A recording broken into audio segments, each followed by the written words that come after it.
8 of swords का card हमारे सामने आया है। मुझे लग रहा है कि किसी तरीके का कमिटमेंट इस वक्त आप में से बहुत सारे लोगों को समझ नहीं आ रहा है कि देना है कि नहीं देना है, इस रिलेशनशिप में आगे बढ़ना है नहीं बढ़ना है। तो बहुत सारे क्वेश्चंस हैं। लेट अस फाइंड आउट कि ये रिलेशनशिप इस वक्त कैसा है आप दोनों का, आपका और आपके पार्टनर के बीच में। मुझे लग रहा है कि आप में से बहुत सारे लोग इस वक्त एक्सट्रीम स्ट्रेस के अंदर हैं, डिसाइड नहीं कर पा रहे हैं कि रिलेशनशिप में हो क्या रहा है, करना क्या है। हो सकता है आप दोनों, आप और आपके पार्टनर एक दूसरे के साथ में किसी तरीके की लड़ाई वगैरह हो रही है या किसी तरीके की नेगेटिव एनर्जीज को फेस कर रहे हैं, या हो सकता है कि आप दोनों किसी और से फाइट कर रहे हैं। लेकिन फाइटिंग यहाँ पर बहुत टाइप की है। पहली फाइटिंग है कि आप एक दूसरे के साथ फाइट कर रहे हैं, ठीक है, या आप दोनों के बीच में मिसअंडरस्टैंडिंग्स हो रही हैं, या आप दोनों एक दूसरे को ठीक तरीके से न समझ पा रहे हैं, ना रिलेशनशिप में सेटल हो पा रहे हैं, ना रिलेशनशिप को बैलेंस कर पा रहे हैं। तो एक वो फाइट हुई। सेकंड फाइट हुई कि आप दोनों कंपैटिबल नहीं है एक दूसरे के लिए, या बहुत सारी चीज़ों को सोच करके आप अपने मन में ये क्वेश्चंस पुल आउट कर रहे हैं कि क्या ये रिलेशनशिप सही है, क्या ये रिलेशनशिप वर्दी है, क्या मुझे इस रिलेशनशिप में रहना चाहिए। और ऐसे बहुत से क्वेश्चंस आपके मन में हैं, मनमुटाव चल रहे हैं आप दोनों के बीच में एक दूसरे को लेकर के। इस वक्त बहुत पॉजिटिव एनर्जी मुझे नहीं दिख रही है इस वक्त। ओके, बहुत ज्यादा फायर है, बहुत गुस्सा है आपको इस पर्सन के ऊपर। हो सकता है कि इन्होंने कुछ ऐसा किया हो जो सही नहीं है, या आपको ऐसा लग रहा है कि इनका बिहेवियर, इनका वर्तन कुछ अलग होना चाहिए। आपके मन में गुस्सा है, आपके मन में बोझ है, आप खुश नहीं हैं, आप कहीं ना कहीं अपसेट एनर्जीज में, कुछ प्रॉब्लम है, कुछ दुख है, किसी तकलीफ को फेस कर रहे हैं। हो सकता है फैमिली को लेकर के प्रेशर हो सकता है कि आप दोनों के रिलेशनशिप में फैमिली या पेरेंट्स नहीं मान रहे हैं, या कोई और तरीके का सोसाइटी का प्रेशर हो। ऐसा हो सकता है कि आप भी समझ नहीं पा रहे हैं कि अब क्या करना है। तो मुझे बहुत ज्यादा कंफ्यूजन यहाँ पर दिखाई दे रहा है। चलिए देखते हैं आपके पार्टनर की क्या फीलिंग्स हैं।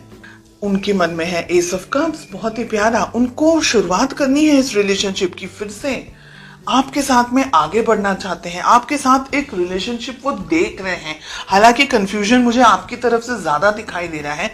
आपके पार्टनर, ठीक है, जो भी है, हो सकता है कि आप दोनों के बीच में किसी तरीके का लड़ाई झगड़ा वगैरह अगर कुछ भी हुआ है, या मिसअंडरस्टैंडिंग, मिसकम्युनिकेशन अगर हुआ है, तो हो सकता है कि आपके लिए ज्यादा हो, आपके पर्सन के लिए कम हो।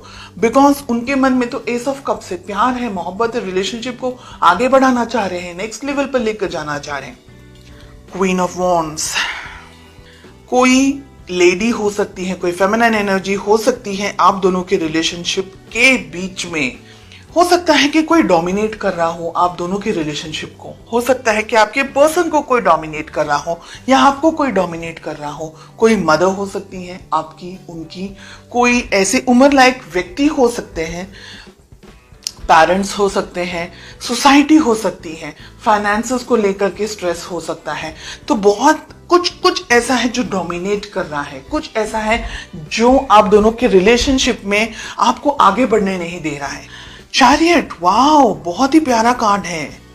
मुझे यहाँ पर लग रहा है कि आप स्पेशली रिलेशनशिप में बहुत जल्दी जजमेंट्स ले लेते हैं। This is what I am getting. बहुत जल्दी जजमेंट ले लेते हैं, बहुत ज़्यादा जल्दी सोचने लग जाते हैं। गुस्सा भी आपको बहुत शायद जल्दी आ जाता होगा, शॉर्ट टेम्पर्ड होंगे, या आपको कुछ चीज़ें बिल्कुल पसंद नहीं आती तो आप टॉलरेट नहीं कर पाते होंगे। ऐसी बहुत सी सिचुएशन है, हर एक व्यक्ति के लिए अलग अलग है। मैं ये नहीं कह रही हूँ बिल्कुल भी कि आप गलत हैं, मैं ये नहीं कह रही हूँ आप सही हैं, बिकॉज हर एक इंडिविजुअल की परिस्थिति अलग है। कुछ सही है, कुछ ऐसा हो सकता है कि भाई गलत नहीं बर्दाश्त करना, जो भी है अच्छा है, ऑनेस्ट होना चाहिए। फिर आप दोनों को एक दूसरे के साथ में ओपन बात करनी जरूरी है, डिसीजंस लेने होंगे, मिलना होगा, कम्युनिकेशंस आपके बहुत स्ट्रांग होने चाहिए।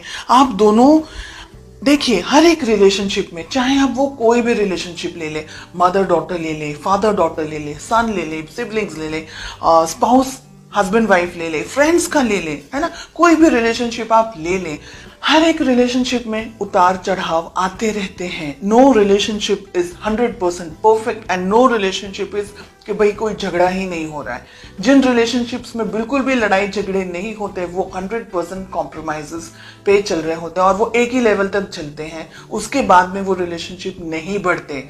या एक पर्सन कॉम्प्रोमाइज कर करके जब तक थक ना जाए और जब तक वो आवाज ना निकाले तब तक वो रिलेशनशिप, जैसे हम बोलते हैं ना, बर्डन की तरह चल रहा है। अगर आपका कम्युनिकेशन अच्छा होगा और आप दोनों ही इक्वली डेडिकेटेड रहेंगे रिलेशनशिप को लेकर के, तब बहुत सारे इश्यूज और प्रॉब्लम्स को आप सॉल्व कर सकते हैं। अपने पेरेंट्स की तरफ से अप्रूवल एक्सपेक्ट कर सकते हैं, फैमिली का सपोर्ट एक्सपेक्ट कर सकते हैं। रिलेशनशिप के अंदर अगर फाइनेंशियल कुछ प्रॉब्लम्स इश्यूज चल रहे हैं तो बहुत सारी चीज़ें, बहुत सारे गुड न्यूज़, बहुत अच्छी चीज़ें, ब्लेसिंग्स आप एक्सपेक्ट कर सकते हैं। लेकिन आपका बैलेंस होना बहुत ज़रूरी है। रिलेशनशिप में आप दोनों की बहुत ज़्यादा चेंजेस आने की संभावना मुझे यहाँ पर दिखाई दे रही है। बहुत स्ट्रांग चेंजेस आ सकते हैं आप दोनों के बीच में। शादी आप भी चाहते हैं, शादी वो भी चाहते हैं, तो रिलेशनशिप में मैरिज हो सकती है। सही मौके का इंतज़ार करना है, सही तरीके से बात करनी है, कम्युनिकेशंस आपके स्ट्रांग रहने चाहिए एक दूसरे के साथ में। मिसअंडरस्टैंडिंग्स की जगह नहीं होनी चाहिए, दोनों को ही इक्वली एक दूसरे को सपोर्ट करना है, बिकॉज आप दोनों इस रिलेशनशिप को चाहते हैं। एक हाथ से या एक, हम कहेंगे कि एक तरफ से गाड़ी आगे नहीं बढ़ सकती, तो दोनों के इनपुट्स इक्वल होने चाहिए।